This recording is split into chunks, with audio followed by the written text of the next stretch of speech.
Have you ever knelt down to pray and within 30 seconds your mind is already wandering?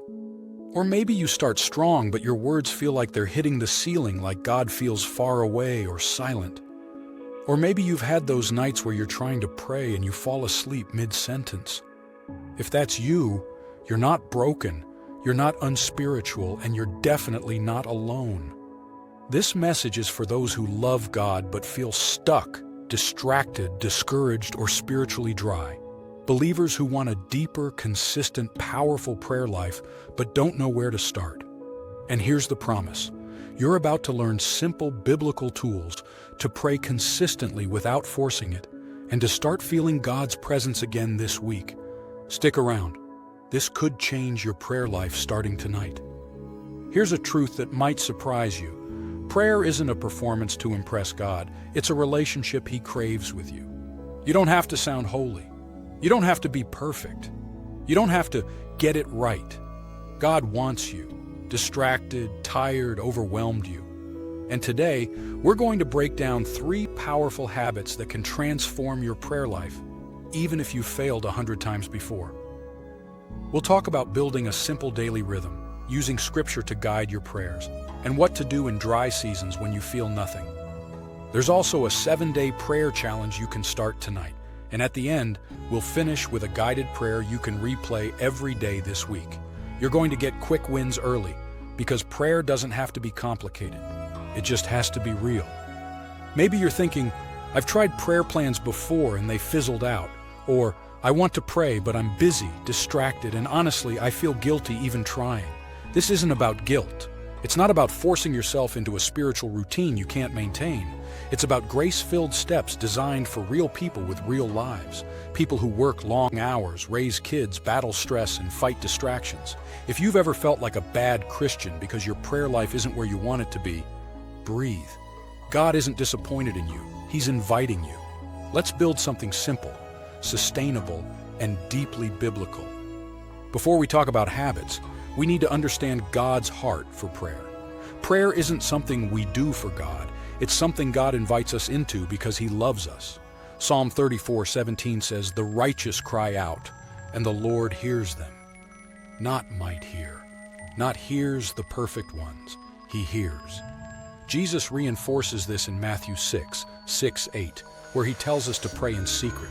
Not to perform, not to impress, but to meet with our Father who already knows what we need. That means prayer isn't about information, it's about intimacy.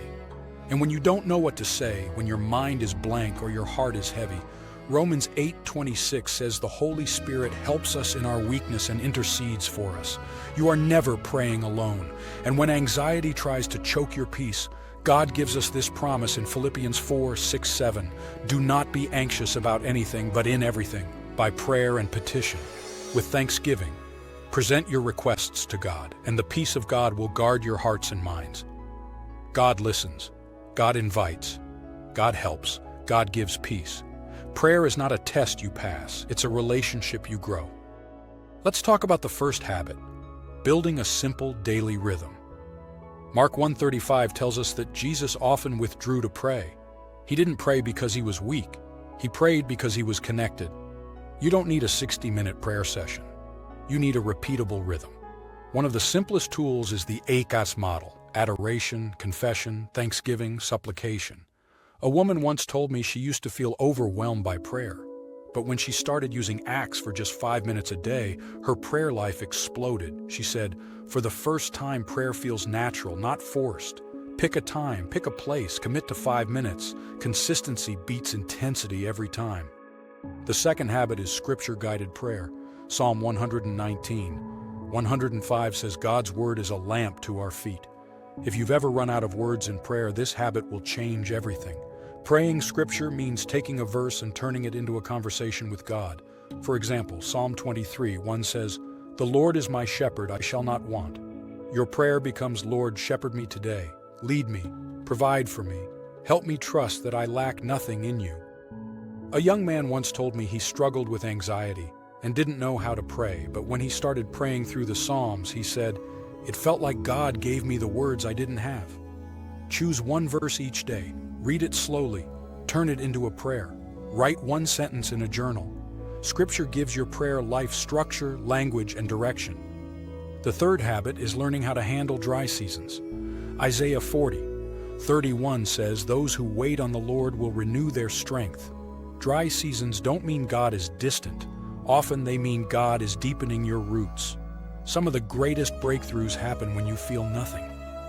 When you pray in a dry season, you're not praying because you feel inspired. You're praying because you trust God. That's spiritual maturity. A pastor once told me his most powerful season of prayer came during a time when he felt absolutely nothing. He said, "I didn't realize God was strengthening me until I looked back." During dry seasons, shorten your prayers but increase your consistency. Even a 60-second prayer is a victory. Faithfulness matters more than feelings. Here's a simple 7-day prayer challenge you can start tonight. Day 1, pray for 2 minutes of gratitude. Day 2, pray 1 psalm. Day 3, pray for someone else. Day 4, pray 1 promise of God. Day 5, pray honestly about your struggles. Day 6, pray for guidance. Day 7, pray in silence for 2 minutes. Small steps create big spiritual momentum. Here's the breakthrough moment. Prayer was never meant to be something you perform for God. It's time spent with the God who loves you. You don't pray to earn approval. You pray because you already have it. You don't pray to impress God. You pray because He delights in you. You don't pray to check a box. You pray to breathe spiritually. When you shift from performing to being, everything changes. The pressure lifts. The guilt fades. The connection grows. God isn't waiting for the perfect version of you. He wants the real you, the tired you, the distracted you, the discouraged you, the hopeful you. And when you show up consistently, even in weakness, God meets you with strength. Here are 3 things you can do this week. First, choose your prayer rhythm. 5 minutes, same time, same place. Second, pick 1 verse a day to pray. Start with Psalm 23, Philippians 4, or Romans 8. Third, do the 7-day prayer challenge. Small steps create big spiritual momentum. And I'd love to hear from you. What's one prayer frustration you've been battling? Share it in the comments. If this encouraged you, like the video, subscribe for weekly prayer help, and share it with a friend who needs breakthrough. And check out the playlist linked below for more videos on building a powerful prayer life. Father, I come to you just as I am, not perfect, not polished, but present. Teach me to pray with simplicity and honesty. Quiet my mind, settle my heart, draw me close, revive my prayer life. Give me a fresh hunger for your presence. Help me build a rhythm that feels natural and life-giving. When I'm distracted, bring me back. When I'm dry, strengthen me. When I'm anxious, give me peace.